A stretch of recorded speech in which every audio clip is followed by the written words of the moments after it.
Are we on? All right, good afternoon, ladies and gentlemen. I'm not live. Hold on. I'm not live. Okay, sorry. Yep, not on Facebook yet. Yeah, it is. No, it's not. Mine says live. I know it does. It's not on Facebook. Just give it a second. Yeah, Trust it me. is. Now it is. Someone cue the judge. We're here. Go ahead, Judge. All right. Good afternoon, ladies and gentlemen, and welcome to Oldham County Fiscal Court.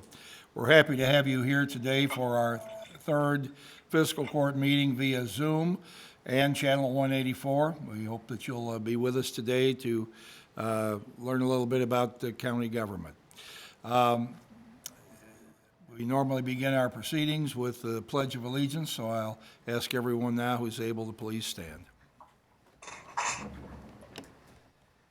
I pledge allegiance Pledge allegiance to the flag of the United States of America and to the republic and to the republic for which it stands, one nation, under God, indivisible, with liberty and justice for all.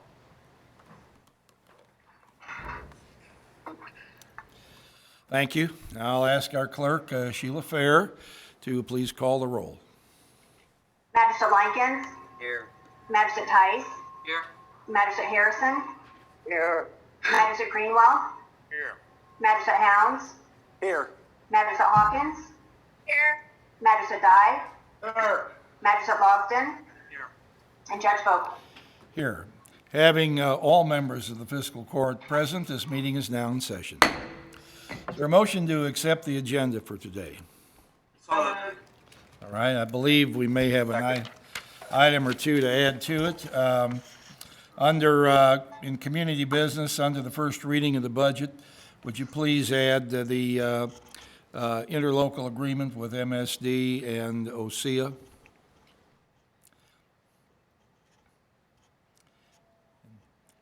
I have that. Don't believe there are any others. Anyone else have anything? Do we have a couple things, Judge, we were going to take off? Yes, we're going to delete under county administration, item B, dispatch 2020 plan. I believe that's, pardon? Health Department update. Right, we want to add the health department update. That would be, and Jim, you? All right, we want to unencumber what? Unencumber some paving funds. All right. Unencumber some paving funds. Let's do that after the MSD OSEA ILA. All right. And I know we have Teresa Gamsky to bring in a few minutes. Was she going to come in at the beginning? Could somebody let me know? Were you going to remove the police step plan too? Pardon me? Are you not going to remove the police step plan? I don't think we need to remove that. The dispatch plan, we took that out, but not the police. All right, I think that's everything. So all in favor, please say aye. Aye. Anyone opposed? Motion carries. All right, in the last two meetings here, we have basically foregone the reading of the minutes, but getting back to our most normal circumstance, I'm going to ask Sheila to read the minutes from our meeting on April 21st. April 21st, 2020. The Oldham County Fiscal Court convened at a regular meeting at 2 p.m. via teleconferencing utilizing the Zoom and Facebook Live platforms with Judge Executive David Vogel and the following magistrates in attendance: Brent Likens, Blaine Tice, Albert Harrison, Steve Greenwell, Chris Hounds, Stephanie Hawkins, Bob Dye, and Michael Logston. Motion made by Magistrate Dye, seconded by Magistrate Hounds to approve the agenda, adding amendment to interlocal agreement with MSD and personnel actions. Motion carried unanimously. Motion made by Magistrate Dye and seconded by Magistrate Hounds to forego reading the minutes from March 17th and April 7th and approve as submitted. Motion carried unanimously. Oldham County Health Department report on COVID-19. Teresa Gamsky provided an update on COVID-19. County Administration, payables. Motion made by Magistrate Greenwell, seconded by Magistrate Logston to approve the payables. Motion carried unanimously. Budget transfers. Motion made by Magistrate Tice, seconded by Magistrate Hawkins to approve the budget transfers for fiscal year 1920. Motion carried unanimously. Motion made by Magistrate Greenwell, seconded by Magistrate Dye to approve the fund transfers for fiscal year 1920. Motion carried unanimously. Contract agreements and resolutions. Interlocal agreement with Oldham County Fiscal Court, LaGrange, and Pee Wee Valley regarding Link NCIC criminal justice information.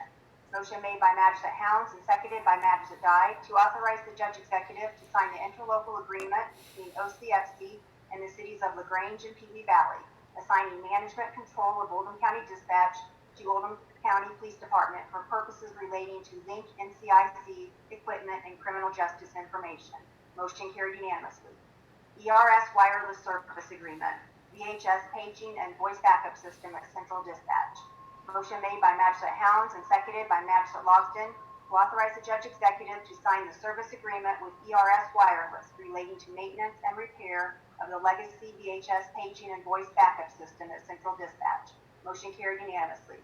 Supplemental agreement, Old Floydsburg Road Safety Improvement Project. Motion made by Magistrate Logston and seconded by Magistrate Hounds to authorize the Judge Executive to sign Resolution 0104-2120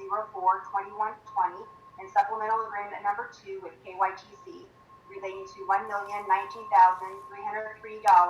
of SLO funds for the construction phase of the Old Floydsburg Road Safety Improvement Project. Motion carried unanimously. Letter of intent, payroll processing. Motion made by Magistrate Hawkins and seconded by Magistrate Logston to authorize the Judge Executive to sign the letter of intent with Paylocity relating to payroll processing. Motion carried unanimously. Letter of intent for recruiting and onboarding MLS. Motion made by Magistrate Hawkins and seconded by Magistrate Logston to authorize the Judge Executive to sign the letter of intent with Paylocity relating to recruiting, onboarding, and LMS services. Motion carried unanimously. Fireworks. Motion made by Magistrate Tice and seconded by Magistrate Logston to authorize the Judge Executive to sign the contract agreement with Andromedia Display and Signs for County's annual fireworks show, noting the Judge Executive's authority to cancel the event at no cost, if necessitated by social distancing restrictions relating to the coronavirus pandemic. Motion carried unanimously. Amendment to the interlocal agreement for the purchase, sale of OSEA wastewater collection and treatment system. Motion made by Magistrate Harrison and seconded by Magistrate Hounds to authorize the Judge Executive to sign the First Amendment to the interlocal agreement between OCFC, MSD, and OSEA relating to the purchase, sale of OSEA wastewater collection and treatment system. Motion carried 8-1. Magistrate Hawkins voted no. Personnel actions. Development Department. Motion made by Magistrate Dye and seconded by Magistrate Likens to approve the termination of Shelley Nuss effective April 17th, 2020. Motion carried unanimously. Announcements. Magistrate Greenwell. Oldham County Board of Education continues to provide free meals to students at designated emergency feeding sites using a drive-up method. Bus drivers are also helping food service staff transport meals to those children unable to come to a feeding site.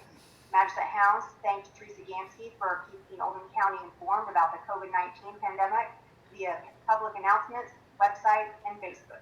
Magistrate Likens expressed concern that parts of the Highway 42 were repaved recently, considering KYTC's project to widen Highway 42.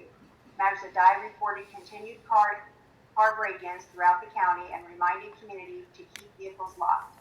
Magistrate Hawkins, working with County Solid Waste and Recycling Coordinator to offer additional trash and recycling options, encouraged community to support local businesses. Magistrate Harrison said the countywide bird ban goes into effect May 1st, 2020. Upcoming National Military Observance Days, April 23rd, Army Reserve Birthday, April 30th, National Military Grats Day, May is Military Appreciation Month, May 1st is Silver Star Day. Judge Executive Vogel announced the Oldham County COVID-19 Relief Fund created in partnership with United Way to assist county residents in need with food, rent, utilities, and other essentials. Send tax-deductible donation to Oldham County Fiscal Court, Attention COVID-19 Relief Fund, 100 West Jefferson Street, LaGrange, Kentucky, 40031. Motion made by Magistrate Dye and seconded by Magistrate Logston to adjourn the meeting.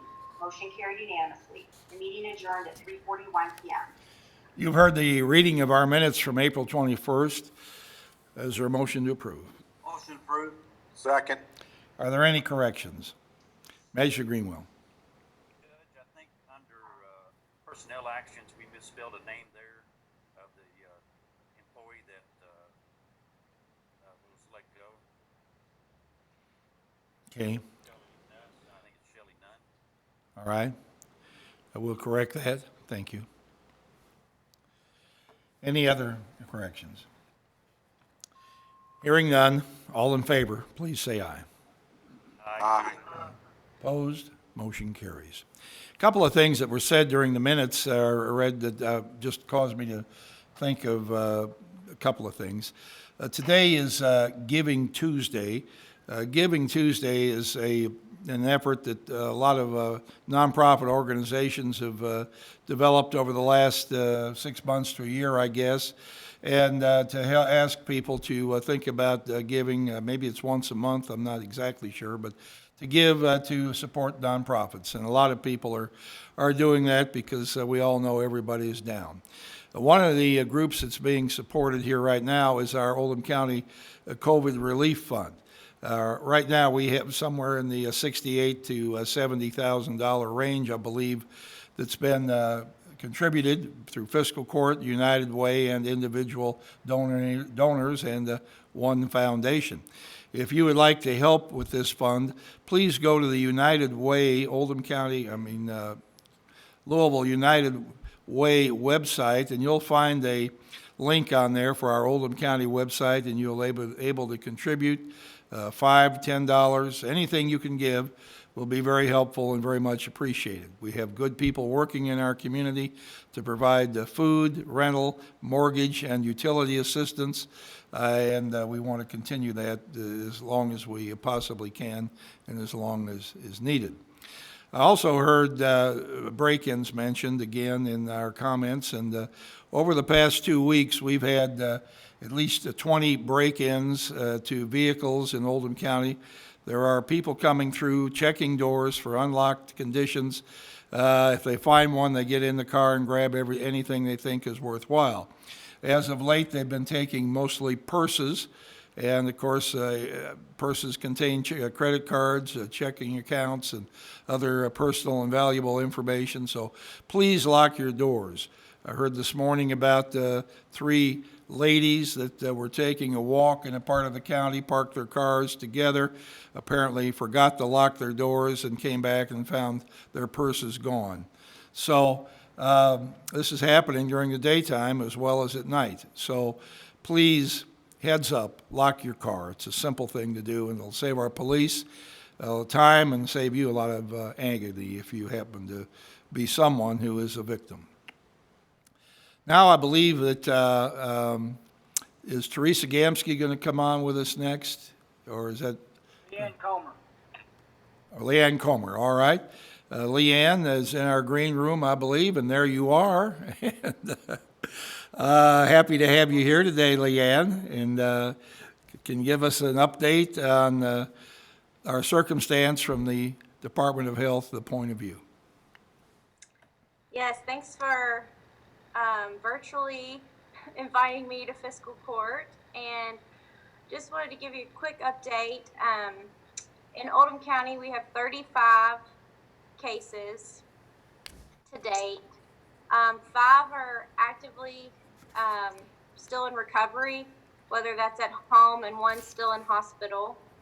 We have 30 who are fully recovered, and we're working on guidance right now, probably like you guys are, about how to help businesses reopen and keeping everyone safe in that process, whether that's with masks or a written plan. Some businesses have talked to us about what they wanted to do, and we appreciate that. We've tried to problem solve with them on some ideas.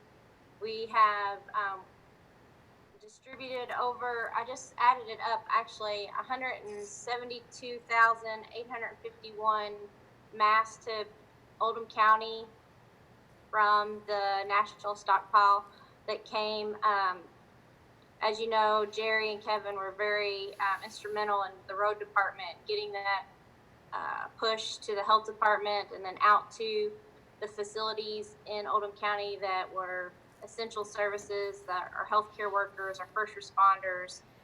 That's still going on. So if somebody needs PPE, it's just a different process. They report that through WebEOC to the state now, not calling us directly, but we're still trying to get people the personal protective equipment that they need in a timely manner. So just wanted to say that. All right, hey, Leanne, I'm sure many people are asking about testing. I know you're doing some. It's for whom, and do you expect to be able to do more? Yes, actually, we do. We have been testing. Last week we were able to do 75, and this week we actually are going to be able to increase our testing capacity greatly. So we're looking forward to offering more tests. We're still testing only symptomatic people at this point. If someone has had an exposure and they are asymptomatic, meaning that they don't have symptoms, but they have a known exposure, we can do that. It would just be separate than our drive-through because that's a different type of test. All right, so would they contact the health department for an appointment? I think. Yes, you can go on our website, and there's a document you can fill out right from our website, and then we call you to schedule an appointment. All right. Do you expect at any time in the near future to be able to just test anyone who would like to be tested, symptomatic or non? The difference is the way that you test a symptomatic person or an asymptomatic person is, and for lack of better terms, just here or way up in here. And so the swabs are actually different that we use. And so depending upon getting those test kits and what we see our community need is, our focus right now is we're trying to find some symptomatic folks who are still essential workers. If they're out there, they're still working, they're working, at our Walmarts and our Kroger's and our long-term care facilities, they're in our community and they're just have a mild symptom, but we want to try to find those kind of people and make sure that we can kind of protect our community because we had limited numbers of test kits, and but starting this week that number will grow, and so we're hoping to do more. But at this point, we still are just testing symptomatic people. If that changes, that would probably be some change from the state to us on how to do that. This is yard sale time once the nice weather hits. Are we allowing yard sales? I haven't seen, I know that Bashir had said at one point you can't be doing that, but as we open things back up, I don't know the exact answer. I can look that up for you, but. Okay. I just wondered, a lot of people, like to have yard sales, and we are going to, the farmer's market is going to open in a week or so, and all the booths have been set up for social distancing. We're asking people to wear masks when they're outside, and so the farmer's market will go forward. We have also given approval for the drive-in theater to reopen, and there'll be, people can go and sit in their cars and watch movies, but there's no getting out of the vehicle for restroom needs or to go to the concession stand. You have to stay in your vehicle the entire time you're there. So that's those are two things. I know a lot of people want to get businesses open, and people are asking me, and we're completely at the discretion of the governor as to when businesses can open. We don't have the authority to open them on our own. Yes, we do not either. We're encouraging people to get their plan in place and to, back to the same things we were talking about in early March, hand washing and trying to, make a mask and wear it when you're in public.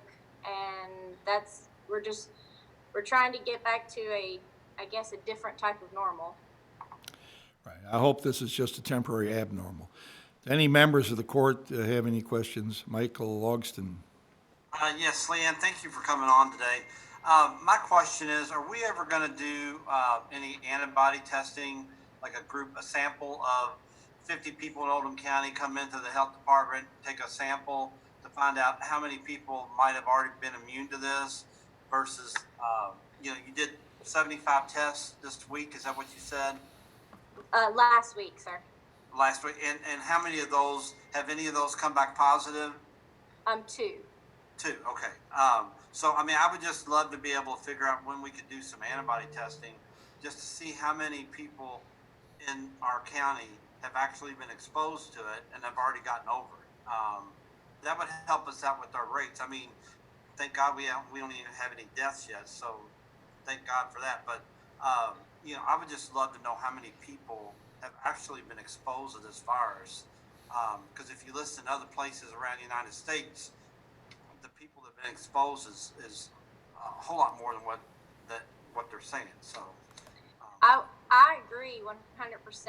And I had to return a lot of phone calls for some people who didn't meet our testing criteria. So that meant that they had no symptoms at this time. But when I was talking to a lot of those people, really what they wanted was an antibody test. They said, I felt really bad 2 weeks ago. I mean, it was so strange. It was unusual. I just felt horrible, or I felt a little bad last week, and I wanted to know, was that COVID? So a lot of people have that question. On CDC's website, it tells people to ask their physician for an antibody test. And so that is what I have told people. I know that some labs offer that. We don't have that capability. It's a blood draw test, but I have been just referring people back to their primary care to see if their primary care actually can draw the serum and do an antibody test, because I know it's out there. And in fact, I believe our one of our cues that we got in our database was an antibody test. So it can be done. It's finding where and how. Another thing, we've also been talking to people who've tested positive that want to donate plasma, and that's through the Kentucky Blood Center. We've been, trying to hook those people up so that they've had a positive COVID test and they want to donate, because that is a very helpful thing for people who are fighting this disease. So yes, I would say a lot of people have had this virus that we have not captured because we didn't have the testing capabilities here in Kentucky. So we told them, if you didn't normally go to the doctor, don't go to the doctor. And so the test just wasn't there. And so I've had anecdotally tons of people tell me, hundreds actually, tell me I had a really odd cough or diarrhea or felt like I had the flu. And so, they probably had COVID-19, and we don't know how to test them unless their physician can order that through a private lab. So I know CDC is recommending that, so that's just what I've been telling people. But I would like to see us have that capability, because everyone's curious and they want to know the real numbers, and that's it's hard to get to those without that test. So I agree with you. I think there's a lot of people out there that have had it. thank you, Leanne. All right, Leanne, thank you for being with us today. Any other members have a question or two? I think we've covered a lot of ground here, so thank you. We appreciate the health department continued to stay in touch with the community and with fiscal court. Thank you so much. Right. I appreciate our partnership. We've gotten a lot of great things accomplished during these difficult times, and I just appreciate so much when we hear stories about some other communities. I'm just really proud to be from Oldham County and to work with such great folks. I appreciate it. Thank you. We're glad to work with you as well. All right, let's go on now to the next item on our agenda today is bid openings. We have 3 different series of bids to open. These are for additional road projects that we decided to do because of the fact that things are competitive now and that we've received some good prices. So the first series of bids here has to do with Group 5, is that right? So, do we, does it say in here what streets these are? Somewhere in here, I guess.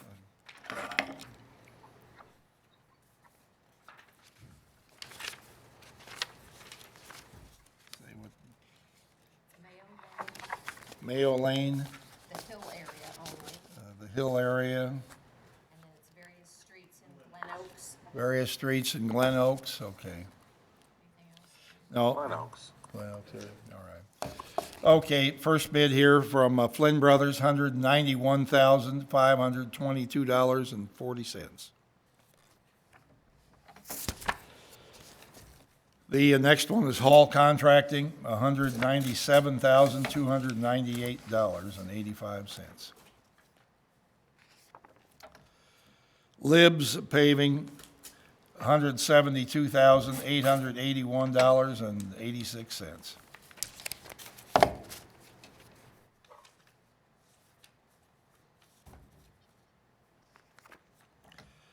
Louisville Paving, $149,807.02.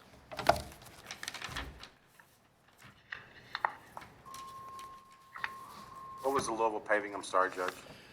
$149,807.02. Thank you. Mac Construction, the $204,706. Riverside Paving and Contracting, $173,003.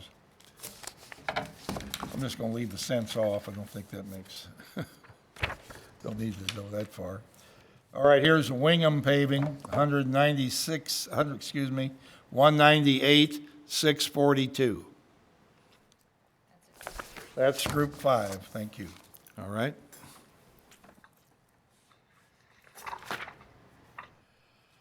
Our next group is Group 6, and Jim, is there a general area for these? Okay. It's Oakley Drive. Oakley Drive, It is just Oakley Drive. just Oakley Drive, period. All right. Flynn Brothers, $118,164.50. Hall Contracting, $119,882.67.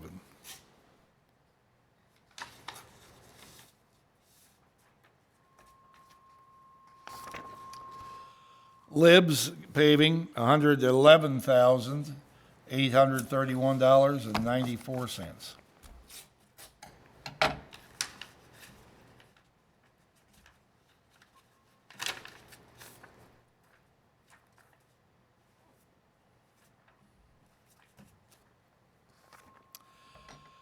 Louisville Paving, $99,776.12.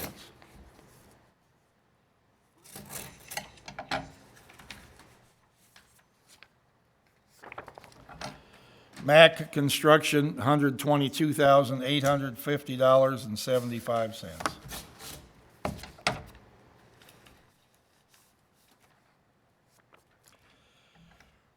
Riverside Paving, $105,444.50.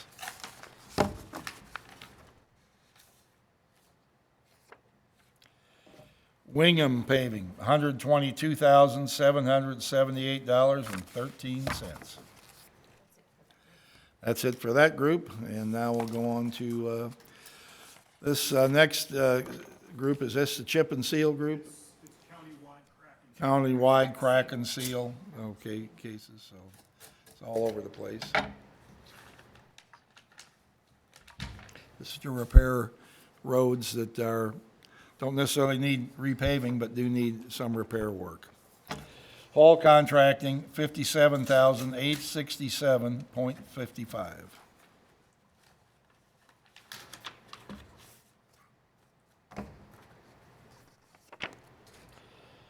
Libs Paving is $61,841.56.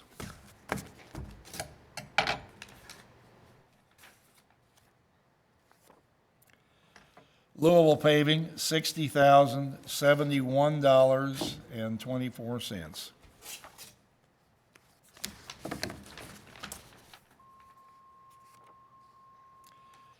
Mac Construction, $97,769.54.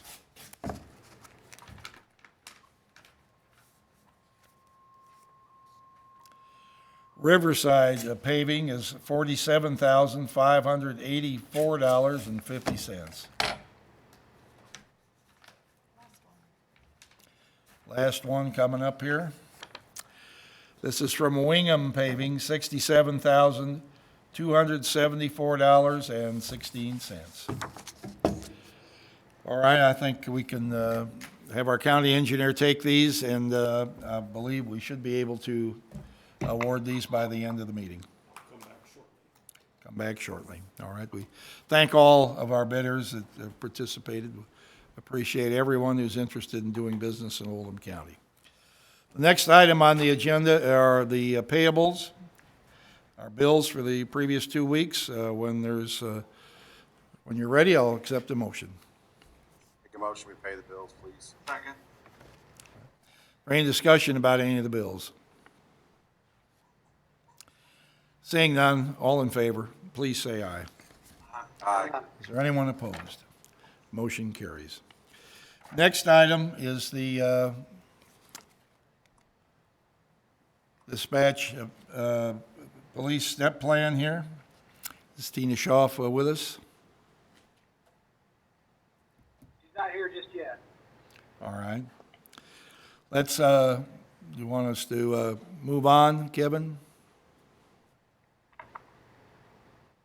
Yes, I'll get her back on. Okay. I'll let you know when she's here. All right. We have a technical director on this type of multifaceted show here. All right, now we'll go on to the first reading of the budget for the coming year, which is fiscal year 2021. Now, I'm going to make a few remarks here, and believe we have Stan Clark as well. For the coming year. Yeah, I believe I heard myself there. There's not a vote taken on this. This is an announcement, and this budget will be going to the Department for Local Government, State Finance Officer. Doesn't make decisions for us, but approves the construction and the way the budget's put together. The budget for the current year, all sources put in, is $45,018,579. The general fund here is $24,893,000. We have jail fund, $4.9 million, rounding these off just a little. Local government assistance fund is $9.5 million. And then there are some other, dispatch is $1.8 million. And there's some money in the police fund from confiscations and where they had picked up money, Homeland Security, and also in the road maintenance fund. This budget has more things in it than probably can be delineated here in this meeting. Covers a lot of ground. I want to say initially that the COVID virus has certainly slowed us down on a number of projects. We also just frankly we're not able to execute as many plans as we had in our playbook. Every team comes to a season with a playbook full of options and plans that are executed as the game goes on. That's the same with us. We set out a plan, a budget for the year. We try to accomplish as much as we can. Sometimes circumstances prevent us from doing everything that was anticipated. Last year, we did have improvements in Oldham Reserve that we weren't able to get accomplished at that point. There was money for the computer-assisted server and software for police. We had some ideas at Westport Park about purchasing property that a person was not willing to sell when the push came to shove, changed his mind on that. We had other design ideas down at Westport Park that we have not been able to reach a consensus on how to do. There were maintenance, we're going to do something with our church building next door for to add an addition to that building to be able to incorporate storage space for tables and chairs and other things when we fix the building up, and also have broadband services in part of that building. We had to have several designs and redesigns on that to get to a point. There were drainage projects that we thought we'd do, and we didn't spend any money on salt this year, you know, and I've lived here for 45 years, and we've had some unbelievably good winters in relation to what I grew up with in the north. But this year, we didn't really have any snow at all. And so you can blame that on global warming or God's providence or good luck. We'll take whatever your assessment is there. But we had, you know, a couple $100,000 set aside to buy salt that we didn't have to buy. And we've also had a great situation in our jail. Before we built our county jail, we were losing anywhere from $600,000 to $800,000 a year because the operating costs of the jail were greater than the revenue we were able to develop housing state prisoners. Our jailer, Mike Simpson, has done a great job. We have state and federal prisoners in our detention facility, and we built the detention facility to reduce the cost of operating that, to reduce the cost to Oldham County people. I'm happy to say that this year we're going to finish in the black. We're not going to have to transfer any money into the jail fund next year. And this year we're going to have an $800,000 net contribution. So our plan has worked exceedingly well to this point. We keep our fingers crossed from day to day and year to year, but so far things are working out well. The long and the short of it is I have a list of things here that, but the bottom line is that there was almost $6 million budgeted last year that we did not wind up spending during the course of the year. Many of these projects from last year can just keep on going forward. The fiscal year is an artificial year. It begins July 1 for us, continues to June 30th of each year, but most people think of a calendar year as the year. We have to think of a fiscal year. But nevertheless, things that were planned to do this spring that can be done just as well in August or September or October or at a later date than they were planned for earlier. So we have exactly, Stan Clark has figured up, we have $5,981,000 from last year's budget to roll forward.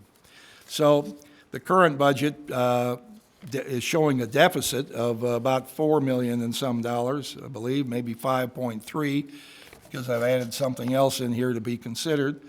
But we've got more money rolling forward from last year than what we show for a deficit this year. So we're basically in a break-even position in regard to that. Some of the items that I have asked the fiscal, will ask and have asked the fiscal court to consider for the following year include improvements at our John Black Community Center. We have looked at this, and I believe we need an expansion there. Many groups that can't fit in it, or we could accommodate larger groups. We need an additional room on it. We have a design for about $1.6 million there to expand the community center. The community center is one of the jewels of our community. It's, as far as county government is concerned, by far our most used facility. Literally thousands of us move through the county government, the John Black Community Center each year for various events that take place. So that's something we can do there. We've also asked for expansion in Oldham Reserve of Eden Parkway. We plan to build a road out there. We owe half of that road that will go from past the Rawlings Company up to the top of a hill and connect into Eden Parkway. Our part of that's $2.1 million. It's very important that we get this road completed. Our business park is not totally available without another road connection there. We have a very strong indication that a vendor or an outside group is ready to come in and buy property and construct a business in that park. That I don't think we're quite ready to announce what it is yet, but we're very optimistic we will get it. And extending Eden Parkway was a part of our agreement to have them come. We also have another road called Peak Road, which will extend to the east and the west. We plan to do design work on Peak Road West. Peak Road West will connect from a roundabout in the middle of the park over to LaGrange Parkway on the west side. Those are a couple of major projects. Discussion has been had on whether or not the county government should have a gymnasium.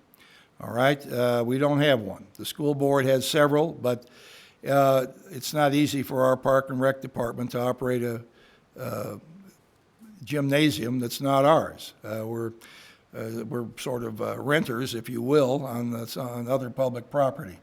Some of our people would like to see the county government own a gymnasium, have the ability to have volleyball, basketball, pickleball, other types of sports in that facility.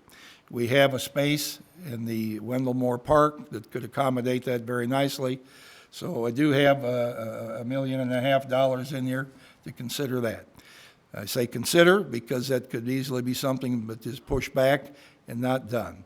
Everything in the budget does not start on the first day of the fiscal year and move forward simultaneously. Things are staggered. They get done as the circumstances allow them to get done. We obviously can't do everything at once, and in the past year, we weren't able to do some of the things we hoped to do, but we expect to be able to continue them on this year.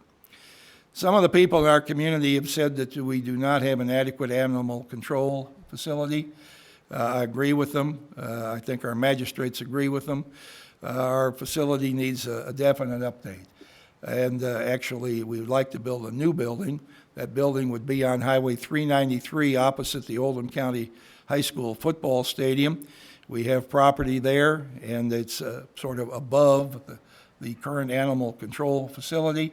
We have looked at facilities in other communities, have a reasonably good idea of what we could build here, and we have allocated $500,000 for that.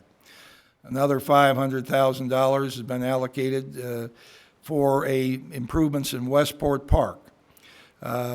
We could use a pavilion down there in the performance stage. I believe our Westport Park has been improved dramatically over the last number of years. We've removed dilapidated buildings. We've expanded the size of the park. We've done some things that if you were to use an analogy, I'd say we have cleaned up the park, we've taken a bath, but now it's time to dress up and put on some clothes and really be cool. It's a beautiful facility, one of the most beautiful in our county, and many people could use it if there was more there than grass to sit on. We do have a lot of boaters come there, and we might be able to expand our boating ramp, but the boaters can't dominate the entire park. It's for everybody in the community to use. And I think we could take a look at some ideas on how to improve that. So those are some of the main things. We also have a plan to expand broadband. Many people have said, I can't get good broadband service, my internet connection is slow. We have met with several consultants through Zoom, and it's been an amazing facility. And one morning we talked to two consultants in Denver, Colorado. An hour later, we were talking to two people in Maine. What you can get done on short notice with this technique is really amazing. But we've identified a group that we think is really sharp, could really benefit Oldham County and come in give us a plan. We need a master plan, we need a business plan on how to bring in outside vendors, how to execute this. What I'd like to see is an open access network where we have one connection to every home in the community, and that one connection would allow you to access any internet service provider, be it AT&T, be it Spectrum, be it someone else that's not here now. Maybe we'll have a telecommunications for medical reasons. There's a lot of good ideas out there, smart homes that people can do things away from home to control the environment in their home or provide security services when they're not there. So we need to get some sharp brain power on board, and we're in the process of doing that. We have plans to expand sidewalks, and we also are doing some engineering in Goshen to alleviate drainage problems there. Terrible drainage problems exist. If it rains enough, a lot of water comes off a farm along Goshen Lane and floods people out. So we're in the process of trying to solve that problem as well. All these different things come up to about a little more than $4 million or so over what our projected revenue is for the year. But as I said, this last year we spent almost $6 million, didn't spend $6 million that we expected to spend. I want to assure everyone in Oldham County that the county government is in solid shape. We have a good savings account here. We are safeguarding your money and spending it wisely and carefully, and we have a very adequate reserve to meet any contingency that may arise. So those are my remarks at this point. If any members of the fiscal court would like to make comments or ask myself, or I believe our chief financial officer has come in from the green room there, we're able to respond. I would, Judge. Yes, sir. You went through the list. Well, I see the list here. You saved 6 from last year, and you're going to end up spending $10 million this year over the 6 and 4. You got $10 million worth right here. I'm not going to spend much time on this because we're going to have a time next meeting, the second reading. We're going to discuss this stuff, and I want to give the court an opportunity to thumb up or thumb down on some of these projects. Well, I don't believe you've assisted. Both on our goal bonds and to the unfunded mandate to the return system, the lack of having prisoners in the near future. You misquoted the jail numbers. There was a lot of things here that, you paint a good picture, and some of these things are good ideas, but we don't know what the new normal is going to be. You want to build buildings where you have social gathering, but unfortunately, right now, the governor's let prisoners out and got people in home incarceration. I think we need to look at these things and walk very carefully and prudently. The committee worked with you, but you decided to change your mind after the committee meeting. So we'll have another opportunity to talk to this in the second reading. All right, Mr. Clark, did I misquote the jail numbers? No, we had budgeted that we were going to be transferring to the jail this year, and it's actually contributing to the general fund this year. So it's beating budget by that amount, and it's because of the federal prisoners. And I will have to point out in the new budget, with the assumptions we made and some of the reduced inmates, we show it actually just breaking even in this new budget. So this new budget is more conservative than what we actually just achieved. Some due to increased costs, but a lot due to decreased revenues. And luckily, we have mostly federal prisoners in there, because Bob is right. We have seen a downtick in inmates from the other counties, but that's not a big part. The main revenue of that facility are federal prisoners, and we'll just have to see what happens. Well, Stan, the number I'm talking about misquoting is when we first started talking. I don't want to spend a lot of time on this. When we first started the jail project in 2011, we were transferring $1.2 million to the jail, and the last year that we're in operation, we transferred 900,000. So we've come a long way, but we can't keep our eye on the fact of what we did this year or the year before, what we're gonna do next year. We gotta go back and look at what was the purpose of building this jail. It was twofold: to reduce the amount of transfer from general fund to the jail, and to get into a facility, and I believe I can remember the judge's words, was it worse that a building was worse than a dungeon. So we've accomplished those two things. But let's not lose sight of the fact that we started at 1.2 million transfer, and last year was 900. I mean, I still got my notes as chairman of the committee. I will remember those numbers forever. So I'm not saying the judge must quote the numbers today, but he seemed to have forgotten where we were at and where we're getting to. And I'm more of a long-term, long game player. So we can argue this all you want, but I remember I've got the notes. All right, Magistrate Hawkins. I have a question about the insurance premium tax. It appears as though the expectation for next year is an increase of 1.3 million from last year. And I'm wondering if that's accurate. I'm on page 9, Judge. I'm wondering if that's accurate. A lot of people in the county would be like their insurance. And so I was just questioning that. Maybe somebody could answer that for me. Is that an accurate expectation, expecting 1.3 million more? 8.6 million is the expectation. I think last year's was 7.3. Those are correct numbers, and that's based on what's happening this year. Part of the 6 million, some of that's coming from revenues being more than projected, and the largest part of that is insurance premium taxes, which are going to, we still got the ones coming in for the last quarter, but we are going to be close, we think, a little bit over that number that we put in next year's budgets with the insurance premium tax. So we're basically making the assumption that it stays flat to what we actually experienced this year. So you're saying the 7.3 from last year actually ended up being more than 7.3? Yes. Okay. A lot. Okay, thank you. Magistrate Tice. Yeah, and this is to Stan. In Oldham Reserve, we didn't spend, I think it was 1.5 million on some roads. Do I have the right number? Correct. We had $1,515,000, I think, budgeted for the Oldham Just Reserve. in a round number, somewhere there. Now, that was part of the savings in the present year we're in. That shows part of the revenue, the surplus, the reserve Right. we're going to have. There was a lot of expenses we didn't incur, yes. Okay, so that 1.5 or 6 we didn't spend.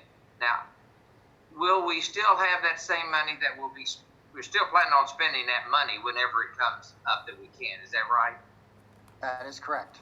Okay, now is that going to be the same amount or is it going to be more, or do you know? With the bids and stuff, we have about $2 million in the new budget for our half of the road. For that part of the road. All right, in addition to that 2 million, is there any more parts of the road or in Oldham Reserve that we're going to be adding to that 2 million? Any other roads that'll add to that effect that's in the budget? I'm not aware of it. Okay. No, we've got money in there for design on Peak Road. We have money for design on Peak Road, but not west, but not construction. Okay. And it's kind of hard for me to ask a question when this is the first. I saw it a couple of days ago, but I haven't gone over because I don't know we're going to talk about it. And we'll have a chance to go through this during the month, and it is easier on the second reading to delete things. I don't expect, I'll put everything in here on the, I don't want to call it a wish list, and put all the ideas out here. Tried to balance the money as best we could, and we can take things away. I mean, it's not none of these things are life and death. They're ideas to improve and to facilitate the enjoyment of our community. The enjoyment's a tough word right now because a lot of people aren't having any enjoyment. Nevertheless, we're not, this is not the new normal. This is the abnormal. I listened to the world's most, one of the world's most respected virologists on television the other night. He said this is going to be a bell curve. It's going to go up and it's going to come down and it's going to go away. We're not going to live with face masks and everything the rest of our lives. We're going to get through this, and hopefully a vaccine will come up. If it doesn't, things have gone away. But I don't like that term "new normal." This is just the abnormal, and Magistrate Harrison. Thank you, Judge. I'm curious and somewhat concerned about the disparity possibly between what a department head submits for a budget and then what happens to it, how it gets cut or how it gets added. Is there any way we could add a column to this sheet to show the department head's recommended budget or the asked for budget? And if not, then I encourage department heads to call me and tell me what their numbers were. But I don't think we're playing with a level field here. I understand the department heads submit to the finance committee, and the finance committee does its thing, and the judge does his thing. But there's a whole block of data in there that we don't have any access to, and that concerns me. Are you talking about a line item, maybe what is gone into that line item to get it to that number? Is that what you're asking about? Well, I don't think the finance committee operates in a vacuum. They have to obtain data from somebody, and I was thinking it came from the department heads partially. Well, most of it comes from me. All the departments work for me, and this is my budget. Based on, just because the department head wants to do something or doesn't mean I agree with it. And I may strike it out or I may add it in. That's just, I don't mean to sound dictatorial, but that's just the way things operate in a top-down organization. But that said, we're all in this together, and everybody's idea is equally valid.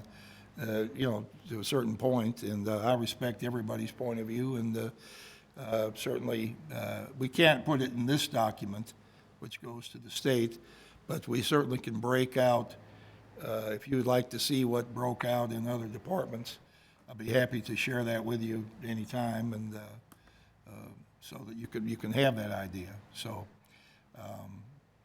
some people wanted things, and we pushed them out. Other people, may not have been as enthused about something as I was, and I put it in.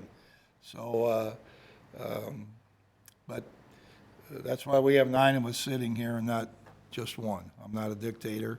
I'm trying to work with everybody and incorporate everybody's ideas to be successful. Could you briefly summarize the process from this point going forward? Yes, this document goes to the State Department of Local Government, the county, local debt But officer. what's the timeline on that? He'll be back in about 3 weeks, I'd say. Should be. Well, it goes now like it is. Well, yes, right. But we'll talk about this for the next month and take apart the things that are behind each one of my recommendations. Everybody will get that, and we'll come back. And if the court at the second reading wants to delete anything, have at it. That's what we'll do. When would that second reading be? That second reading will be the first reading in June. First meeting in June? Yes. Are We there a always couple get that done on the first meeting, so if there is anything blows up, so to speak, we can have one more regular meeting to take care of it. Don't have to call a special meeting. But Judge, isn't that contingent on DLG getting it back to us? Yes.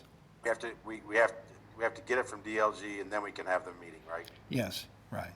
But everybody can look through all the details between now and then. There's no... Albert, to answer your question a little more thoroughly, DLG looks at it for form and fashion construction. They don't tell us we're making a bad purchase here or a bad purchase there. They don't care how you spend the money. We just can't overspend that we've got. We can't spend more than we have, and they're just making sure that the document is in a certain form that has to be in, because they want all the counties have to all look the same as far as the form of construction. So they have 120 counties to do, so the sooner you get it in, the sooner you get it back. And for the years I've been doing this, they always compliment Oldham County's budget because it comes in exactly the way they like it. It goes by with any changes. So we should be back, like the judge said, maybe back in 2 or 3 weeks, but they'll get a deluge of them here. So we'll have it back in plenty of time. And the other question about the process, the judge he meets with his department heads. They meet with us. We have the form the judge passed down. And I'll have to say that meeting with the department heads this year has probably been the easiest. Either they're more comfortable with us or we're more comfortable with them. But it's a very open conversation. I mean, it's not, we don't look for things to red line. We just ask them what they're doing, what their plans are, and try to feel if they're going in the right direction, what they're doing. So we didn't, I don't think we marked that much stuff off, to be honest. But you can call me anytime and ask me, or anybody can. I mean, like the judge said, we're not holding back any secrets. It's an open document. And can I add something to that? A couple of the directors, when asked why they put something in their budget, their response was, well, if I don't ask for it, I don't have an opportunity to get it. And there are some things in the budget that were asked for, and we did due diligence and determined that some of those things could either wait or that there was a better use of that money. I can't think of anything off the top of my head. Well, there's a couple things, but we can get to that at a later date. But the point is that Magistrate Dye's right and the judge is right also. There was great conversation between the directors and the members of the Finance Committee. Some very, very good dialogue back and forth where they were able to sell their case or sell their item that they wanted to get. And some things we just didn't know about, and we had to ask for clarification twice. So if there's a director that maybe doesn't understand why we changed something in the budget, then maybe we need to have a conversation with them and get on the same page, because for the most part, I think we were very accommodating to the directors' budgets for the most part. My concern is whether the directors have seen this budget that we're looking at today. And if they have not, at what point, number one, will they be able to comment on it? Number two, when and how does the public comment on it, or do we not worry about their opinion? Let me say about the budget. We all got the budget emailed to us last night from Treasurer Melissa Horn. So as early as 6 o'clock this morning, there were emails flying around about it. So I know that maybe the directors have seen it. I don't know. I can't speak for the judge, but even the Finance Committee, myself, is still digesting some of the changes that were made in the budget as of yesterday. So now we have the foundation, and we just have to build it up from there. So I'm assuming from now forward is when the directors will get it. Judge, is that correct, or how are you going to do that? Yes, but I want to be careful how I say this. The directors do not have any opinions that the county judge doesn't support. I mean, this is not, this is my budget, and those that work for the county government are my employees. And I don't mean that to be as nasty in any way, but that's just the way it is. And the people who are, the public doesn't have a great chance to vote on this because they don't understand all the details of it. There are many ramifications, many nuances within here. You are the public sitting here to examine this budget. That's what your job is. And if you don't like my ideas or disagree with them, then we take a vote, and the majority wins. And so that's how this whole thing operates. So I don't say I have all the ideas, but I feel like I was elected to do some things. I'm trying to do them. I have asked expect the department heads to support me, and don't expect anybody to be undercutting me or trying to get something that I'm not supportive of. That's really not the way any organization can function very well for very long. But nevertheless, you are the people who make the decision on whether or not my ideas are worth doing or not. And if you disagree, then I have to accept that decision, and I will, and accept it and go forward.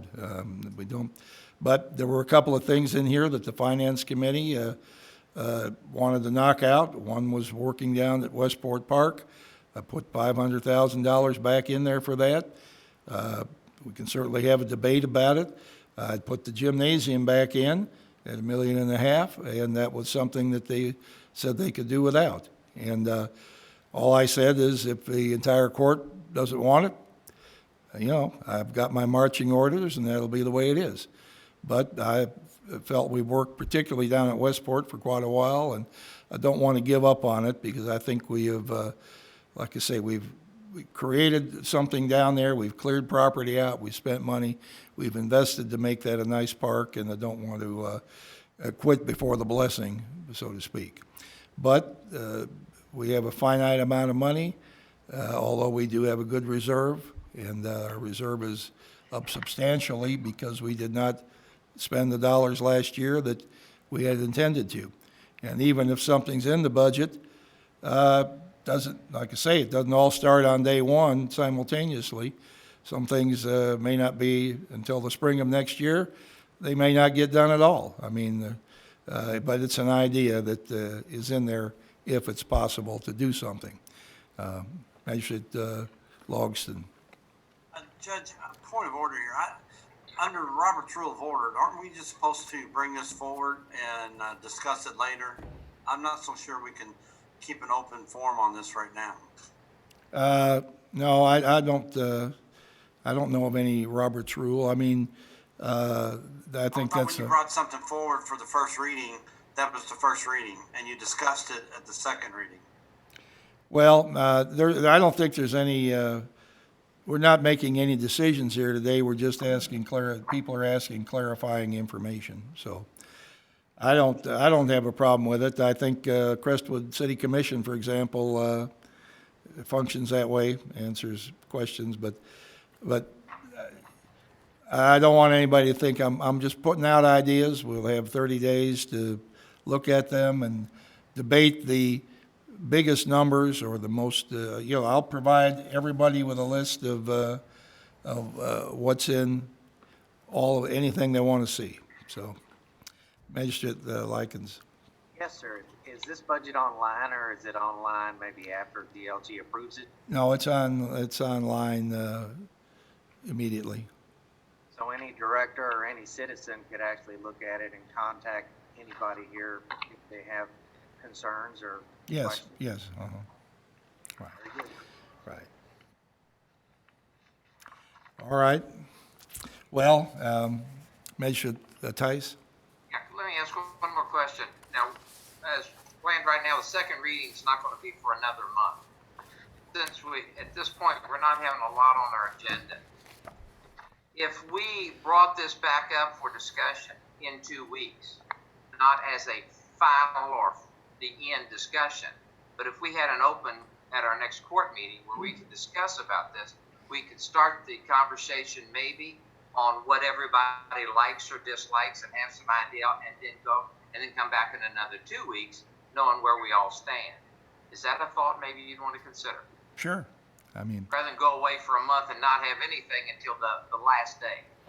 That's fine with me if that's what the court would like to do. There aren't any secrets in here. It's just ideas about trying to move the community forward. And we're a group, and no one has a corner in all the good ideas, and I don't claim to have them. I'm just putting them forward and willing to try to run with the ball. If it's the majority will, if it's not the majority will, then we'll shelve that idea and keep moving with other things. So. I don't think there's anything hidden in it, but it would give the magistrates a little more, at least one more meeting that they'd be able to say, well, I don't understand what this is or that is. Right. And they can either call the committee or call you or discuss with each other. I mean, there were a lot of things that came up in the, let's say, Finance Committee review that are not in this budget that were eliminated. And I put back in some big ticket items that I felt needed to be discussed by the group, is what it boiled down to. Judge, last thing I want to say is my phone number is 423-7371. It's 423-7371. Got a question? Give me a call. Well, with that, can I make that as a motion that we have it on our docket for the next meeting? And Sure. then we start our conversations at that? We can have it on the docket, or you can bring it up and add it to the agenda at the time, whichever. Right. All right, thank you. So that means that when we go to vote for the last time, all the problems will be worked out, right? Not necessarily. I mean, well, we can discuss it next time, and that, I think at the second reading, if somebody says, I would like to make a motion to remove this item from the budget, okay, we'll take a vote on that item. Or, nothing is, has to be in there, that it's all subject to approval of the fiscal court. Magistrate Hounds. Judge, do you think we'll be back in person for the June 1st meeting? I hope so. I mean, the I don't only know. reason I say it, Magistrate Tyson, I like your idea, but I think it would be a better conversation if we were all in person, and my hope is that for the June 1st meeting that we are back in the fiscal courtroom. We have, it's hard to say, I think we could be back, but we would have to buy, we have looked at some, we're going to put some things in the building here that screen our staff from public individuals who come up to a counter, so that there's protection for the visitors and for the staff. I've looked at some circumstance here where there are panels that we could buy and sit on the floor between each of us here that would rise up into the air and give a, we're not exactly 6 feet apart here, but it would put a barrier between each magistrate and myself and Sheila. So it might look a little strange, but if we were to get those barriers, they can be set up on a temporary thing that holds them up. That could work on bringing everybody back together, and I think we can talk about that. And everybody can take a look at it and see what they think, if they want to try that or not. This is a little cumbersome in the sense that I'm sure there are people watching now that have never seen a fiscal court meeting before, and maybe you're enjoying it or bored to death, who knows, but we do have a meeting here and we can get together. We just have to put barriers between us if everybody's willing to put up with that. I don't think we can sit here and wear a mask. I think that would be counterproductive, but we can put barriers between us and possibly a barrier in front of the podium where people come and speak to us. So I'll send out the material on that and you all can take a look at it and see what you think. If it's a good idea or not. Are we ready to move on to the next item? Everybody okay with that? And what I said about directors, I'm feeling a little uncomfortable here. I'm not a dictator. Everybody that knows me knows that I try to be as cooperative and get along with everybody as I possibly can, and I don't want any director watching to think that I'm heavy-handed. I try to listen to everybody, incorporate everybody's ideas, but somebody has to be the final decision maker in relation to the staff, and that's generally me. All right, now the next item here is we have the MSD ILA. Stan, you want to go recap that for us? Right. The previous fiscal court meeting, we approved this first amendment, which at that time was agreeable to MSD and OCA. However, by the time it made it to MSD's meeting and stuff, a couple pieces of information had changed a little bit, and MSD wanted to change the closing date to July 31st because they were feeling pressure to get everything done in the amount of time.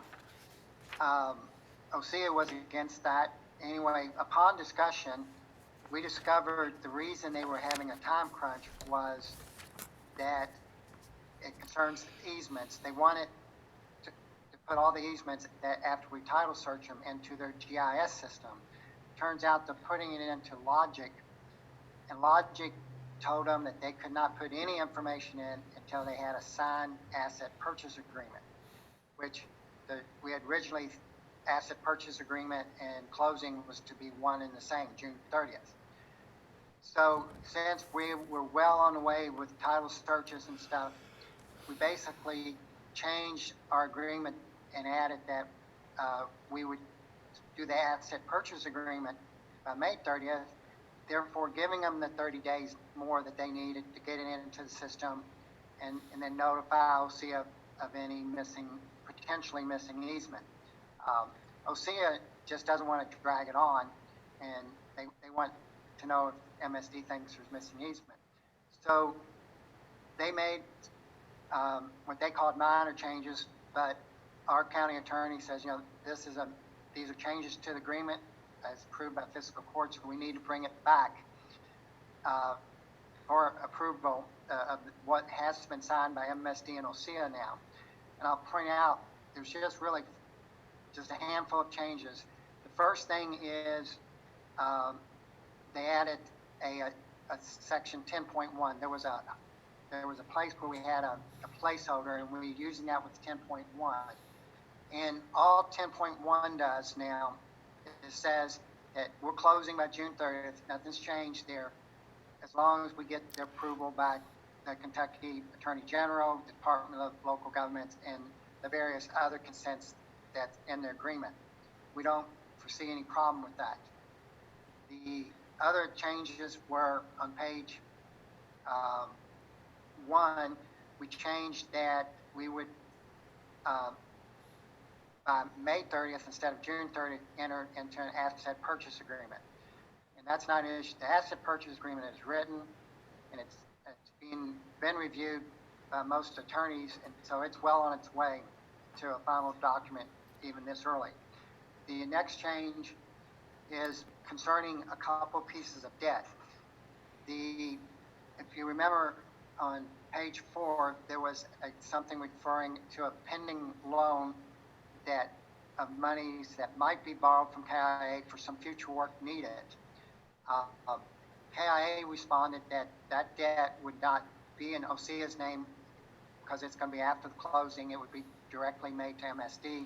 So it's been taken out completely. So that pending debt is gone. The other thing is on the removal of Ash Avenue treatment plant. OSEA had arranged to borrow $6.3 million to get it done. But part of this is quite a bit of money savings by not running that pipe from Friendship Manor all the way over to the new plant. And to get Friendship Manor to the current Ash Avenue facility, OSEA had agreed that it would spend about $2.3 million, but not to exceed, and that's what the first agreement said. But at the same time, MSD was wanting to use $2.5 million of those additional funds to convey, eliminate the plant and convey it to their J-Town facility or manhole. And KIA came back and said, look, the loan was approved for $6.3 million. You assume it, you can use as much of it as you need.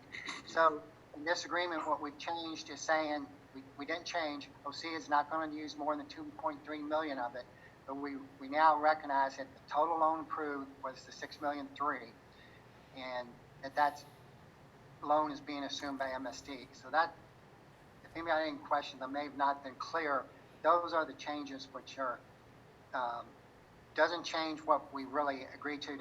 Closing dates are the same. The debt being assumed is exactly the same. And working towards that closing, having the asset purchase agreement completed a month earlier, it's a big change, but not an issue. Any questions? I have one, Stan. Yeah. On the email we received, it said it was the final agreement, the final version, but in the agreement it says it's the First Amendment, so we can more than likely expect future amendments to the document? I would hope not. I do not think this was, we did the November 18th agreement. This was the first amendment to it to reflect, update it, and actually this first amendment was to set the date of closing of June 30th. And so really we're out of time and things are proceeding quite well. And we're well down the title searches. I'm like 90-something% complete with that. So, the assignments, agreements, and everything have been worked out. So everything's in process. So I don't know if something could come up, but at this time I foresee nothing coming up that would cause another second amendment. Well, it was a bit confusing because the verbiage didn't add up. But if you feel that confident about it, I read it, I understand what you're trying to do, so I'm good with it. But the layman maybe, or more of a layman than myself, maybe not get that. Magistrate Harrison? Yes, Judge, thank you. I made the motion at the last meeting to authorize you to move ahead with this, and I'm ready to repeat that motion on this latest change. All right, moved and seconded. Is there any further discussion about this? Magistrate Hawkins? I was hoping in this last one, we would get the rate, anything above 6.9% brought through fiscal court instead of Metro City Council, but that's still my only hang up, and I just wanted to explain my that before we come to vote. Well, I mean, I still think you're incorrect about that. I think any increase in Oldham County greater than 6.9% has to be approved by the fiscal court. That's not in the agreement, Judge. Stan? It's not in the agreement, and basically, with Tony Parrott, when he came to fiscal court, obviously Louisville Metro has to approve anything above 6.9% down there. And like I said, what is in the agreements is that until our rate equals MSD's rate, and it's flat through 2022, then it becomes 5% a year until the rate's equal. And then at which time then it moves as of the MSD rate of up to 6.9%. They did agree saying that they would come and that any rate increase would be a joint effort, saying that the impact to Louisville and their customers is greater than a 6.9% increase is a much greater impact on their customers than the groups of Oldham County customers. And so that, very sensitive to doing that. All right. Well, I think we've got, semantics difference here or something, but we're not worried about it. I mean, we're 9,000 people or 6,000. How many customers? Where are we? 6,000 customers? 100 compared to that 237,000. Yeah. So that we're protected by numbers here. And all right. Well, hearing no further discussion, all in favor, please say aye. Aye. Anyone opposed? Aye. Motion carries 8-1. Thank you. Judge, I have a point of order. Yes, sir. I believe voting aye in the negative is the same as voting for the motion. I think it should be nay for the negative, aye for the positive. Based on Robert's rules. All right. Ms. Hawkins, you want to change your vote to nay? Sure, nay. Okay. All right, thank you. Vote carries 8-1. The next item here is we have some unencumbered funds here. Is Jim Sullivan out there somewhere in our green room? Or, Yes, he's coming in. okay. Judge, you're keeping Kevin on his toes today. Yes, sir. All right, Jim, you want to explain what our unencumbered funds necessity is here. Yes, sir. So with the fall 2019 paving, there was paving to be done on Pierce Way as well as Renata Drive and Logan Way. And after we received bids, we worked with the water company, found out about a project they have on those roads, or on Renata. And so we decided not to do our paving work on Renata and pull those roads. So what we need to do is unencumber the dollar amount from those three roads from the 2019 fall paving, so we can utilize it on other paving. So what I'm asking for is a motion from fiscal court to unencumber. The amount is $54,704.81 from the fall 2019 paving. All right, and Measure Greenwell, are you willing to make that motion? That we unencumber those funds in the amount that Jim mentioned just then. Second. Second, all right. Moved and seconded, those funds from the fall paving be unencumbered. Any discussion on that? Hearing none, all in favor, please say aye. Aye. Okay. Aye. Motion carries. Thank you. Now we'll bring our next green room participant here with brown doors, though, is Ms. Schaaf. All right, you want to discuss the police step plan? Absolutely. Before the court this afternoon for consideration is an adjustment to our current pay step plan.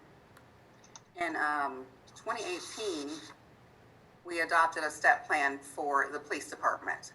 Now this step plan, it relates to recruits all the way up to 5 years. So anyone in this step plan would get the rates that apply to them based on their year on the step plan. So for 2020, well, in 2018, the reason that we did that is we wanted to compensate those officers coming on with less than 5 years. Each year they stayed with us and got the training and the experience in our county, and we want to retain those officers. So the difference in each step grade is about 6%, and that was adopted in 2018 in March. We didn't do anything to the pay scale, the step plan last year, didn't need to. Now this year we were looking at it, and we'd like to adjust it up to 2.3%, and that is what is before you all for consideration today. Right, so this is a motion just to basically keep the step plan equal with inflation. Measured Hounds, is the Public Safety Committee, you have a recommendation on that? Yes, sir. We believe that we should go ahead and change the step plan as per Ms. Shaw's request. We weren't able to have a meeting today, but we had talked about this amongst the committee members. All right. Is there a second? Second. Okay, thank you. Discussion on this? I've got a question about this, Judge. Tina, I talked to Stan today about this, and this 2.3% that you're talking about, isn't, and then the officers do not get the raise that we just gave the rest of the employees, the majority of employees, 2.2%. That they don't participate in that, but they get this instead. Is that what you're saying? Yes, sir. They will not get the actual regular county increase until they are out of this step plan. So when they're leaving after that 5th year on, then they would go into the 6th year. On that 6th year, they would get the county increase, which is what everyone else would get. So, I guess where my confusion lays is that you said that I have not heard this of us now, that you said the difference between the steps are about 6%, right? Right.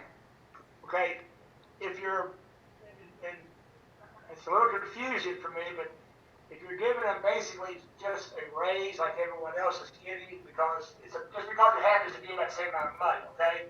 Well, let's say the county's getting 5%, they'd be limited to 2.3, correct?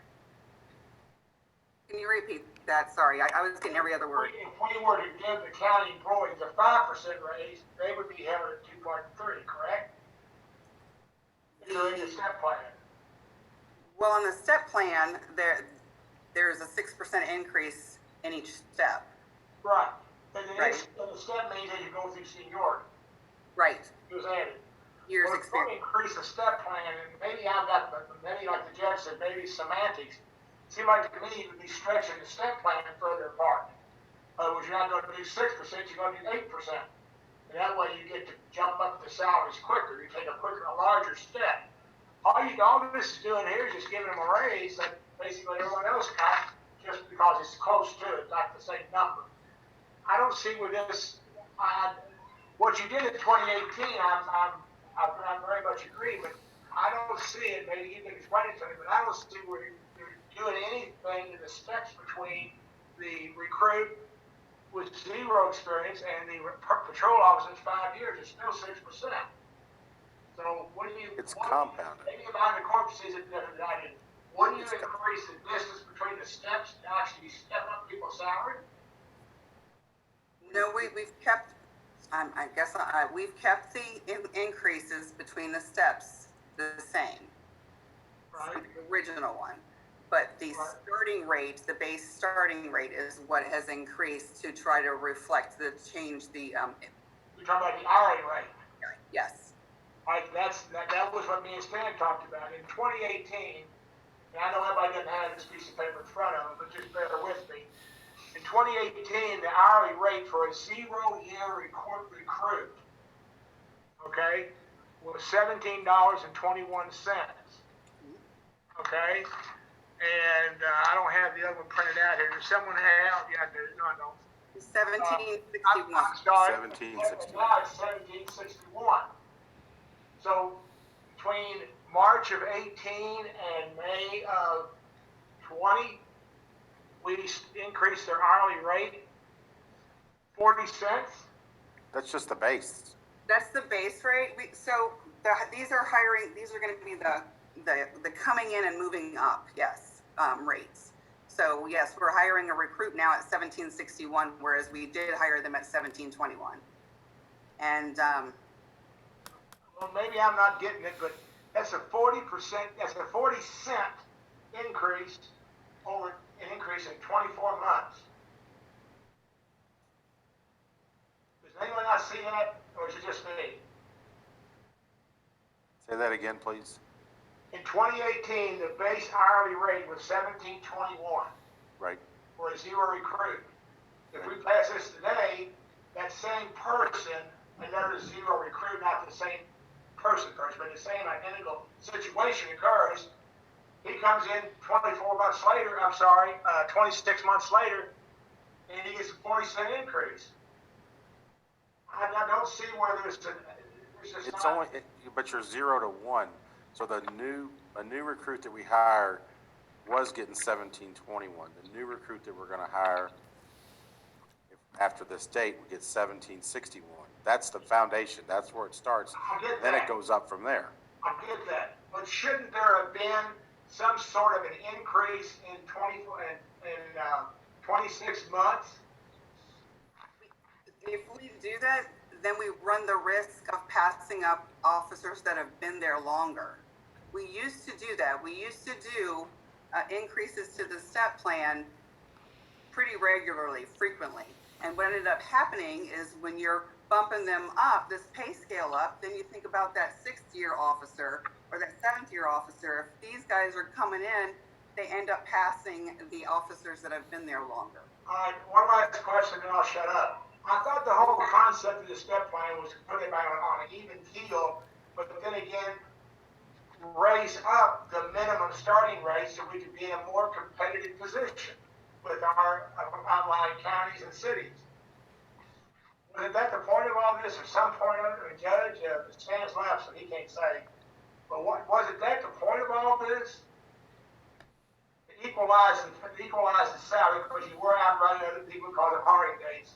But I thought the idea was to do that and bring our bottom numbers up.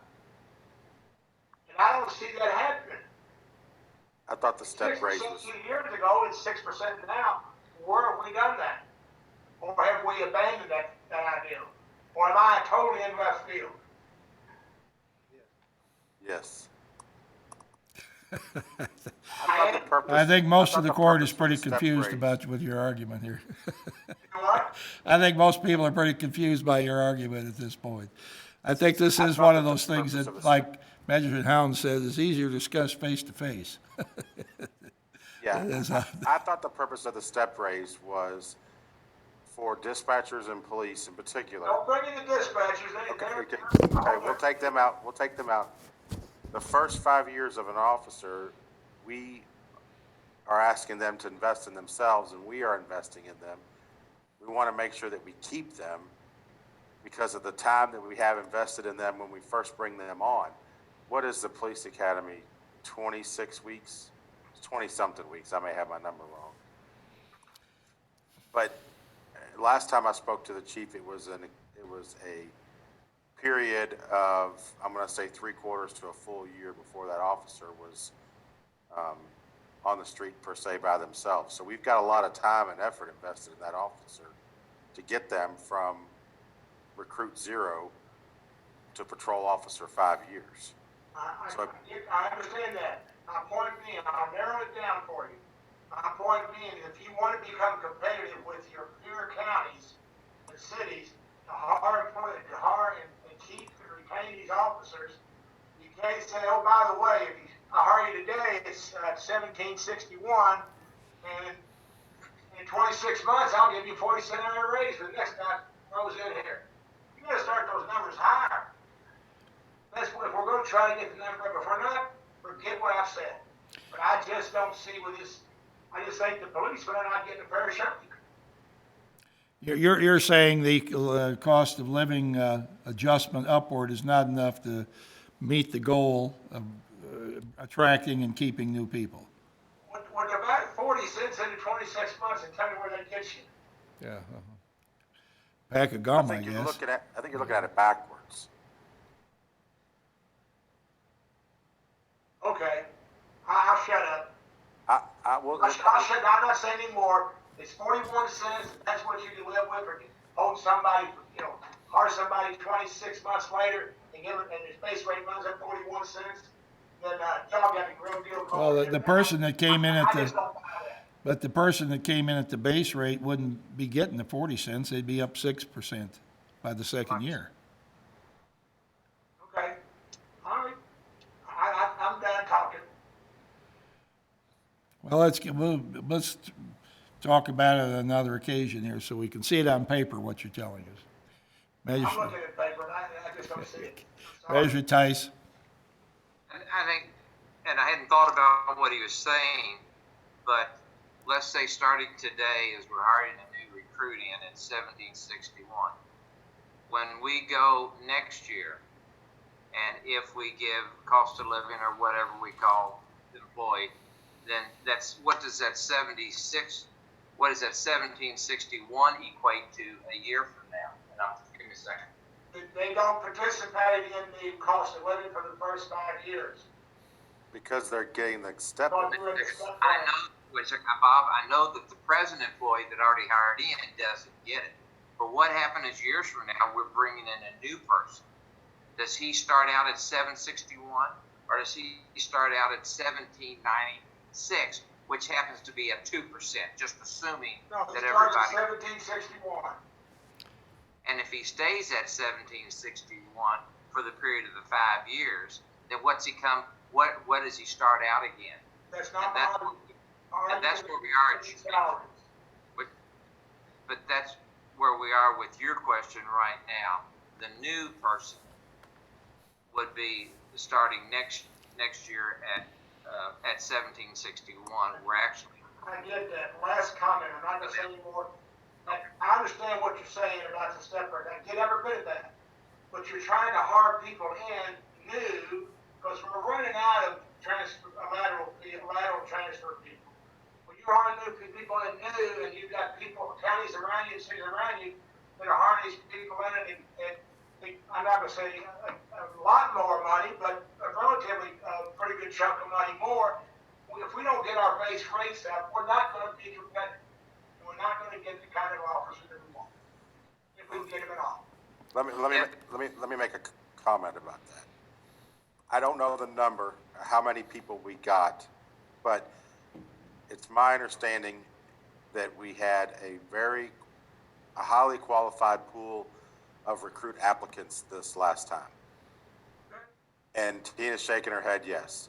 Yes. I don't remember the exact number, but I was surprised at the number that we got. And I think that there's some merit tied to what you're saying, but we're also getting applicants now at the recruit level. You're right, the 5-year lateral transfers and that's probably dried up for a period of time. Forever. Well, maybe, we'll have to wait and see. But we're sending these folks into the police academy from 0 to 1 year for 20 weeks. I stand corrected, it's 20 weeks for recruit training. And then after they come back, then we have to send them, they ride with our officers in the field training officer program. I know all of that. I know, but I think that we have to look at the numbers, but the goal is to get them in the door and keep them in the door. That's where our struggle's been in the past, is just to get them in the door. We're getting ready to hire a couple of officers. We'll get them in the door, we get them trained. The other thing we're doing, I'll give the chief and Tina and folks credit. When I asked the question a couple weeks ago, Tina, you can tell me if I'm right or wrong, the newest batch of recruits that we're bringing in are more local people than we've had in the past, correct? Yes. So it stands to reason that if I'm an Oldham County person and I get hired as an Oldham County police officer, then my roots are already here and I'm going to stay long term. Well, I can remember a time that there wasn't this big pool, they couldn't find anybody. Again, if you don't get your wage up on the first day on the job, up to a reasonable number, they may not come in and stay in the door. As far as sending to school, they can jump, they can get out of here and go anywhere they want after they graduate, as long as the agency that hires them away pays for sending them to school. So that's all I got to say. I just think you've got a good idea with the step raise, but I don't see where you're stepping anything up if you haven't changed the percentage of 6% or not the bottom. You haven't changed the entry level number. All right, well, how about, why don't we say this? Let's go with this today, but this is not, can be changed at any time. Finance Committee, take a look at what you think are the competitive rates we need to start people off at, and let's take a look at it. I mean, I don't think, we're certainly not opposed to paying the just wage to people for a good day's salary, and we got to be competitive. There's no two ways about it. So come back with what you think the number should be, but right now we just want to at least bump it up by inflation. The whole table is all we're trying to do here. Well, we talked about all these other things in the budget question a while back about, these other, the Jewel, the John Box Center, and the park, and the gym. Our most valuable assets are employees. If we don't take care of them, there ain't no reason to build these other things. Well, I agree with that, and they are. We have a great group of employees here. I can say that every one of them. Okay, Ms. Hawkins. Somebody cut his mic off, please. Tina. Pardon me? This question is for Tina. At year 6, I wasn't exactly sure based on this document, but at year 6, the police officers are eligible for the 2.3% increase that we just approved a couple of weeks ago, right? But then are they also eligible for a raise based on performance? Or are there raises such that to only increase with the cost of living increase that we just passed? Well, there's always we have at year 6, we have the employee would go get the 2.3% or whatever percentage is approved by the court. They're no longer in the step plan. They will just go ahead and get their percentage. The other way that they can get promoted, that comes with an increase. I believe also we've had, the judge has a discretionary fund if there's something out there, and there's also special attainment. If they get some kind of certification that goes through, that they went out on their own and they got it, and come back and ask for that as well. But those right now are the only ways. Right. for I the think increase outside of the regular. the fundamental answer to your question is that once you reach the 6-year point, your cost of living is based on inflation. You're adjusted up, unless you are promoted to a higher rank within the organization. At one time, the court did have a step rate program that was based on inflation plus length of tenure in the department, and the prior court decided that that was not appropriate, and that was discontinued. So anyway, that's where we are. So, okay, well, is there any further discussion on this? Right. Hearing none, do we have a motion, Tina or Sheila? Did we have a motion to do this? Okay. I'll make that motion. I made the motion already. Made the motion already. All right. Yes, there's a first and a second. All right. Then we'll say all in favor, please say aye. Aye. Anyone opposed? Motion carries. Thank you. The next item on the agenda has to do with a promotion at our police department. I'm recommending Officer Thomas Hood to be appointed to sergeant. Tom has been with us 11 years on the department. He placed the #1 in the Merit Board Sergeant exam. He has a bachelor's degree in Justice and Public Safety Administration. He's also a first sergeant at the Kentucky Air National Guard, a member of our honor team, a SWAT member team, and he's studying to become a collision reconstruction specialist. I'll see if Brent Waldikens can say that 3 times. So anyway. I'll second that. All right.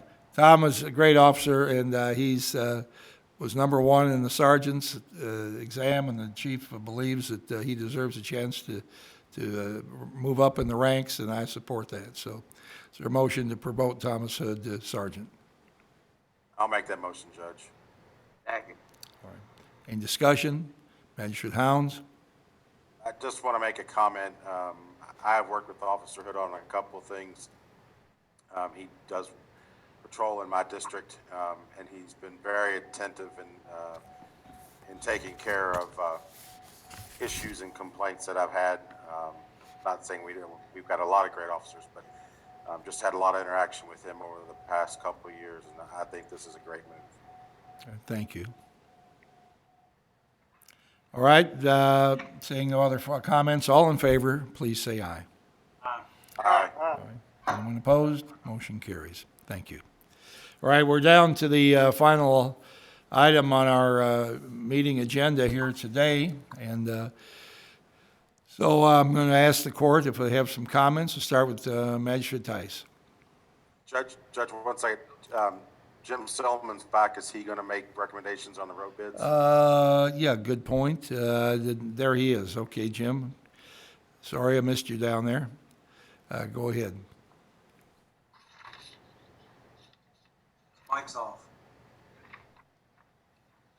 There, I had to unmute myself. So once again, we've had low and competitive bids, and I'd like to recommend for Group 5 that the court award that paving bid to Louisville Paving in the amount of $149,807. $807.02. All right, is there a motion to that effect? I'll make a motion. Second, somebody? Second. All right. All in favor, please say aye. Aye. Anyone opposed? Motion carries. All right, for Group 6, which was Oakley Drive, I'd like to also recommend that project be awarded to Louisville Paving in the amount of $99,776.12. Is there a motion? I'll make that motion. Second. Moved and seconded. All in favor, please say aye. Aye. Anyone opposed? All right, get moved, moves carries. Okay, so lastly is the crack seal package, and we'd like to recommend that be awarded to Riverside Paving in the amount of $47,584.50. All right. So moved. Second. All in favor, please say aye. Aye. Anyone opposed? Aye. Motion carries. Whoops, you opposed? Two oppositions? Is that correct? Did I get that right? Was that vote 7-2? Two people opposed? Yes, Harrison and Greenwald, opposed? No. Harrison made the motion. Okay, well, your hands went up there. We got confused. Steve?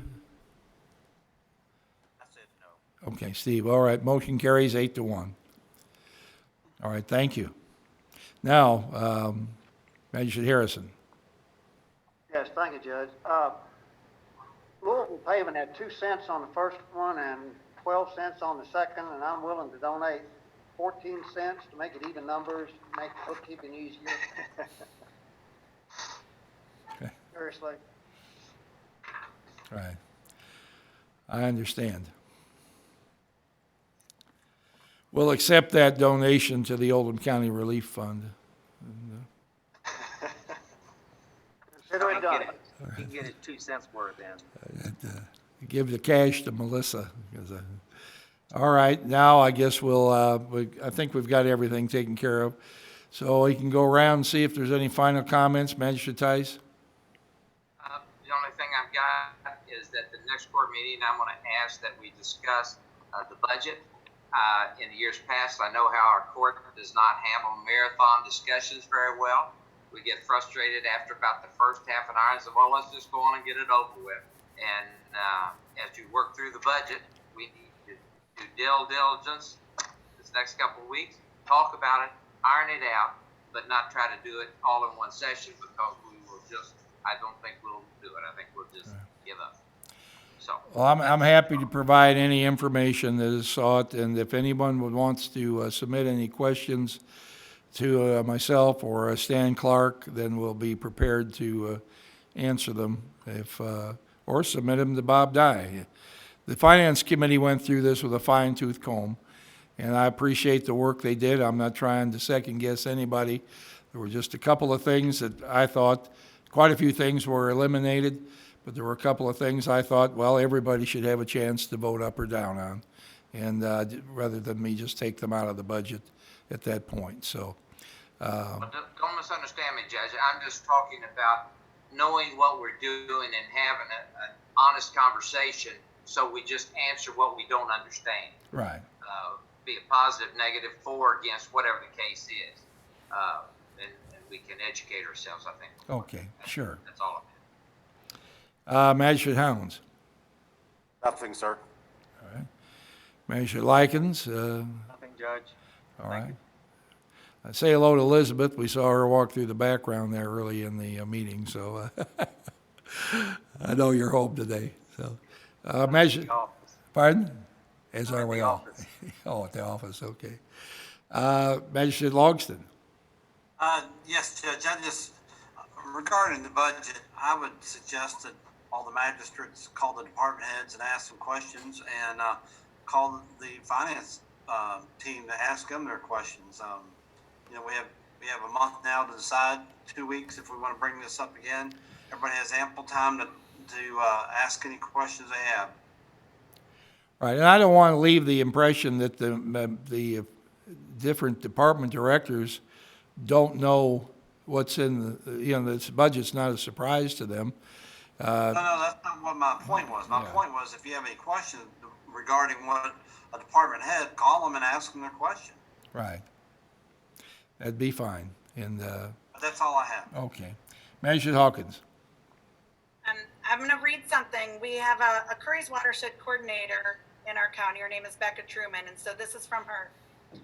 She's great at applying for grants that help our watershed. So the KDOW non-point source grant was approved for Curry's Fork watershed. This is the second year in a row this grant was approved, and it will provide funding for the next 3 years. Main focus of funding will be to support septic system repair in Borowick Farms and adjacent subdivisions. And this is in the North Fork, Curry's Fork, north of I-71 corridor. So essentially, pretty soon, in the next few months, maybe toward the end of the year, there will be funding from this KDOW grant to help those who need help maintaining their septic systems in that area, which will in turn continue to improve our water quality in our watershed.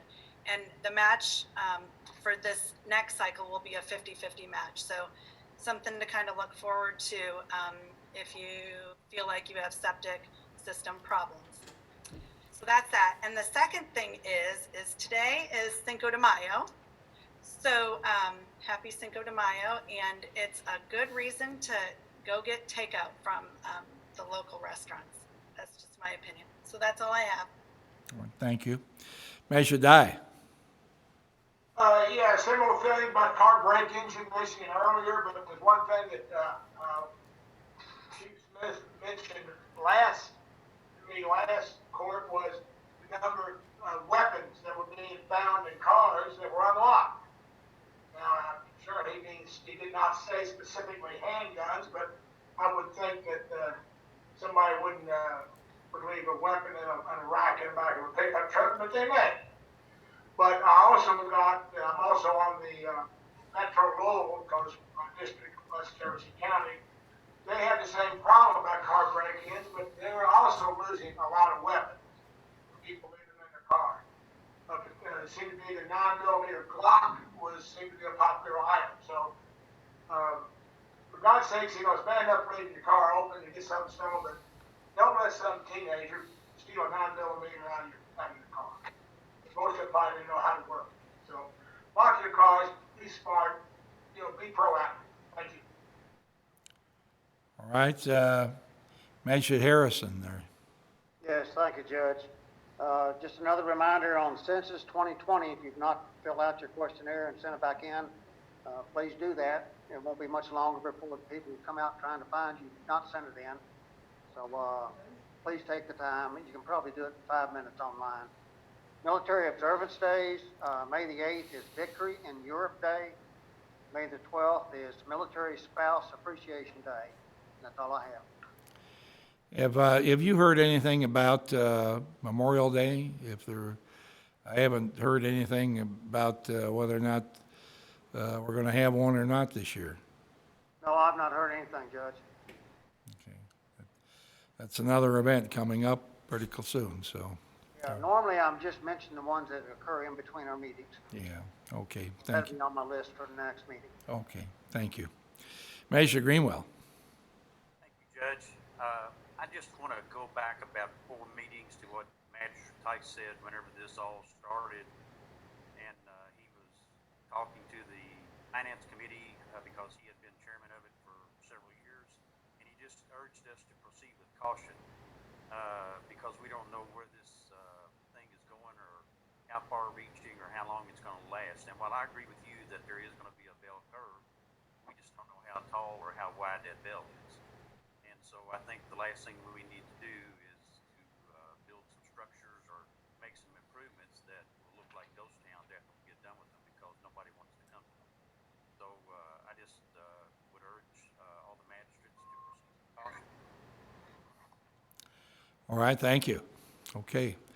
Well, I think that pretty well sums up everything for today. If you are tuned in now, we were not here at the beginning of the meeting. Leanne Comer from the Health Department told us we have 35 COVID-19 cases, positive cases in Oldham County that we've had, but 30 have recovered and gone home. So that's good news in that. the health department is trying to do tests, but most of the tests are limited right now to emergency responders and individuals who are definitely displaying symptoms. Hopefully in the future we'll be able to have enough testing capacity to have people check to see if they have had it. I know many people are curious. A lot of people have had different conditions that caused them to feel abnormal and wonder if they had some variation of this or maybe had the coronavirus itself and not had the same symptoms that everyone else has. So thank all of you for being with us today. Our meeting has been gone for 2 hours now, so we'll probably be on this again 2 weeks from now, but we may be able to meet in person. We'll just have to see how things go. Is there a motion to adjourn? So moved. Second. All in favor, please say aye. Aye. Meeting adjourned.